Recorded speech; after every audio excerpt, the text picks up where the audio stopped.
বৌমা শাশুড়ির এই ঝগড়ার প্রধান কারণ হচ্ছে জেনারেশন গ্যাপ, ঠিক কিনা? শাশুড়ি এক জেনারেশনের আর বৌমা আরেক জেনারেশনের। শাশুড়ি ভাবে একরকম, বৌমা ভাবে আরেক রকম। শাশুড়ি চায় বউর উপর খবরদারি করতে, বউ চায় শাশুড়ির উপর খবরদারি করতে। এই ডমিনেটিং এর কারণে কিলাকিলি আছে না নাই? আহা, এটা ঠিক না। আমার শাশুড়ি মায়েরা যারা আছেন, প্রথমে শাশুড়ি দিয়ে শুরু করি। আমার মাইকের আওয়াজ যে ঘরগুলোতে যায়, আমার শাশুড়ি মাদেরকে বলবো, বউদের উপর অত্যাচার করবেন না। ছেলেরে প্রশ্ন করে, তোর কাছে তোর বউ বড় না আমি বড়? আছে না নাই? এটা একটা প্রশ্ন হইল। তোর বউ বড় না আমি বড়? দুইজনেই বড়। তো এক ছেলে সুন্দর উত্তর দিছে, আমার কাছে ভালো লাগছে উত্তরটা শুনে। এক মা প্রশ্ন করছে, তোরে এতদিন আমি লালন পালন করে বড় করলাম, জীবন যৌবন তোর জন্য শেষ করলাম, আজকে বউ পাইয়া বউ তোর আপন হয়ে গেল? এবার ছেলে উত্তর দিছে, মা, আমার মুখ থেকে মা ডাক শোনার জন্য তুমি কি কষ্টটাই না করছো জীবনে। 10 মাস আমারে পেটে ধারণ করলা, খাইতে পারো নাই, বমি করছো, খালি ওষুধ খাইছো, তোমার পেট কেটে আমারে বের করা হয়েছে, 2 বছর আমারে দুধ খাওয়াইছো, পেশাব পায়খানা পরিষ্কার করেছো। বয়স যখন 3-4 তখন তোমার আমি মা ডাকছি, এই মা ডাকটা শোনার জন্য তুমি এত কষ্ট করছো। আর আরেকবারের মাইয়া এই ঘরে আইসাই তোমার মা ডাকা শুরু করছে। যেই মেয়েটা তোমারে মা ডাকে সে আমার আপন হবে না কেন মা? ঠিক কিনা? এই মা ডাক শোনার জন্য তুমি এত কষ্ট করলা, আমার লালন পালন করলা, 10 মাস পেটে ধরলা, পেশাব পায়খানা পরিষ্কার করলা, এরপরে মা ডাক শুনতে পারছে। আর আরেকবারের মেয়ে জানা নাই চিনা নাই এসেই তোমার ডাকা শুরু করছে মা। তো যে আমার মারে মা ডাকে তার স্থান তো আমার কলিজায়, ঠিক কিনা? শাশুড়ি আম্মারা যারা আছেন, প্লিজ বৌমাদেরকে কষ্ট দিয়েন না। অনেক শাশুড়ি আছে পান থেকে চুন খসলে রেগে যায়, পদে পদে স্ত্রীর ভুল ধরে, বউয়ের ভুল ধরে, আছে না নাই? এটা করবেন না।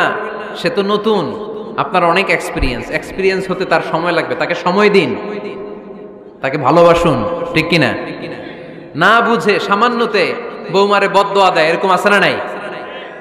কিন্তু বুঝতে চায় না, বৌমারে যদি বদদোয়া দেয় তাহলে তার নিজ ছেলের পরিবারের ক্ষতি, পেটে ধরা যে ছেলে, ছেলের পরিবারের কিন্তু ক্ষতি, তার আপন নাতি নাতনিদেরই ক্ষতি। আওয়াজ করে বলেন ঠিক কিনা? বৌমাকে বদদোয়া দিয়েন না। বৌমাকে নিজের মেয়ের মতো দেখবেন। সমাধান আমি দিচ্ছি, কেমন দেখতে হবে? নিজের মেয়ের মতো। নিজের মেয়ে সকালে ঘুম থেকে ওঠে 11টা, ওইটা সমস্যা নাই। বৌমা কেন উঠলো না, ওইখানেই ঝামেলা, আছে না নাই?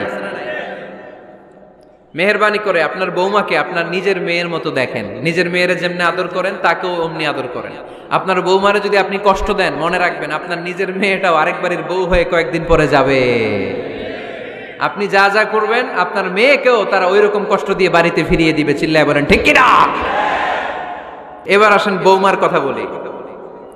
বৌমা যারা আছেন মেহেরবানি করে, বৌমা যারা আছেন মেহেরবানি করে আপনার শাশুড়ি আম্মাকে নিজের মায়ের জায়গায় রাখবেন। আপনার বাড়ি ছেড়ে নতুন বাড়িতে আসছেন, তো এটাই তো আপনার বাড়ি। আপনার মা রেখে দিয়ে নতুন মা পাইছেন, এটাই তো আপনার মা। তো ওনাকে মায়ের জায়গায় বসাতে আপনার সমস্যাটা কোথায়? বৌমারা খেয়াল রাখবেন, আপনি আপনার শাশুড়ির সাথে যে আচরণটা করতেছেন, আপনার শেষ বয়সে আপনার ছেলের বিয়ে দেওয়ার পরে যে বৌমাটা আসবে ওই আচরণই আপনাকে ফিরিয়ে দিবে। The nature has its own return. প্রকৃতির একটা মাইর আছে, এটা শেষ মাইর, এটা শেষ খেলা। প্রকৃতির খেলা বড় খেলা। আপনি আপনার শাশুড়ির সাথে যে আচরণ করবেন, আপনার শেষ বয়সে আপনি একদিন শাশুড়ি হবেন, এটা মাথায় রাখবেন। ওই আচরণই আপনি ফিরে পাবেন। আওয়াজ করে বলতে হবে ঠিক কিনা?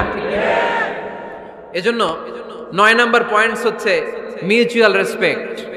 সবাই যেন সবাইকে ভালোবাসি। দোষ ছাড়া মানুষ নাই, সবার দোষ আছে। আমরা যেন একে অন্যের দোষ না খুঁজি। বৌমারা, আপনাদের কেন যদি আমার মাইকের আওয়াজ যায়, অল্প কিছু টেকনিক অবলম্বন করলে আপনি আপনার শাশুড়ির মন জয় করতে পারবেন। শাশুড়িরা আসলে বেশি কিছু চায় না, আগের জামানার মানুষ তো, এদেরকে ওইভাবে হাত করতে হবে। মাঝে মাঝে একটু শাশুড়ির মাথায় তেল দিয়ে দেন, চুলে তেল দিয়ে দিবেন আর কি, মাঝে মাঝে চুল আশ্রয় দিবেন, এগুলো কিন্তু খুব পছন্দ করে শাশুড়িরা। ওনার প্রেশারটা একটু মেপে দিবেন, ডায়াবেটিক্সের ওষুধটা খাইলো কিনা সময় মতো খোঁজ নেবেন, কি পছন্দ করে খেতে একটু রান্না করে দিবেন। যেই বক্তার ওয়াজ শুনতে পছন্দ করে ওই বক্তার ওয়াজগুলো ডাউনলোড করে শাশুড়ি আম্মাকে দিবেন, ইসলামী বই দিবেন। দেখবেন বয়স্ক নারীরা মাহফিল যেতে খুব পছন্দ করে, ওয়াজ শুনতে খুব পছন্দ করে, নবীদের কাহিনীগুলো শুনতে পছন্দ করে। বসায় বসে একটু কাহিনীগুলো শোনাবেন। বাইরে বেরোলে জিজ্ঞেস করেন, আম্মা আপনার কিছু লাগবে কিনা। আর একটা টিপস আছে, চুল যখন আশ্রাবেন আর শাশুড়ির মাথায় যখন তেল দিয়ে দিবেন তখন অতীতের কথা জিজ্ঞেস করেন, দেখবেন অতীতের স্মৃতিতে হারিয়ে গিয়েছে আপনার শাশুড়ি। কি জিজ্ঞেস করবেন জানেন? জিজ্ঞেস করবেন, আম্মা জান মুক্তিযুদ্ধের সময় আপনার বয়স কত ছিল? ওই সময় মুক্তিযুদ্ধের সময় আপনাদের এলাকায় কি কি হয়েছিল মা? আরেকটা প্রশ্ন করবেন, মা বিয়ের সময় আপনি কেমন ছিলেন? ওই দিন দেখবেন বুড়ি আর বুড়ি নাই, জুয়ান হয়ে গেছে। ওই দিন বলবে, মা আমি অনেক সুন্দরী ছিলাম, আমার মাথায় অনেক চুল ছিল, আজকে নাই। আমগো গ্রামে আমার সাথে সুন্দরী মাইয়া ছিল না। অতীতের স্মৃতিতে, স্মৃতি হাতরাতে হাতরাতে তিনি হারিয়ে যাবেন। জিজ্ঞেস করবেন যে মা শীতকালে আপনাদের দেশে কি পিঠা বানাতেন আপনি যখন ছোট ছিলেন, আপনার বাপ চাচারা কি করত? এগুলো জিজ্ঞেস করলে উনি স্মৃতির পাতা হাতরাতে হাতরাতে চোখ দিয়ে দাঁড় দাঁড় করে ওনার পানি ঝরতে শুরু করবে। আপনার জায়গায় ওনার হৃদয়ের মনি কোঠায় এমন জায়গায় পৌঁছবে আপনার ছাড়া উনি কিছুই বুঝবে না। বৌমারা এই অল্প কিছু টিপস অবলম্বন করে আপনারা আপনাদের শাশুড়ির মনকে জয় করতে পারেন। শাশুড়ি বৌমার দ্বন্দ্ব আমরা চাই না। আমরা চাই শাশুড়ি বৌমাকে নিজের মেয়ের মতো জানুক, আর বৌমা শাশুড়িকে আপন মায়ের মতো ভালোবাসুক, ঠিক কিনা? এই মিউচুয়াল রেসপেক্টই পারে শাশুড়ি বৌমার দ্বন্দ্বকে দূর করতে আর ঘরটারে শান্তি টুকরা বানাতে। আওয়াজ করে বলেন ঠিক কিনা?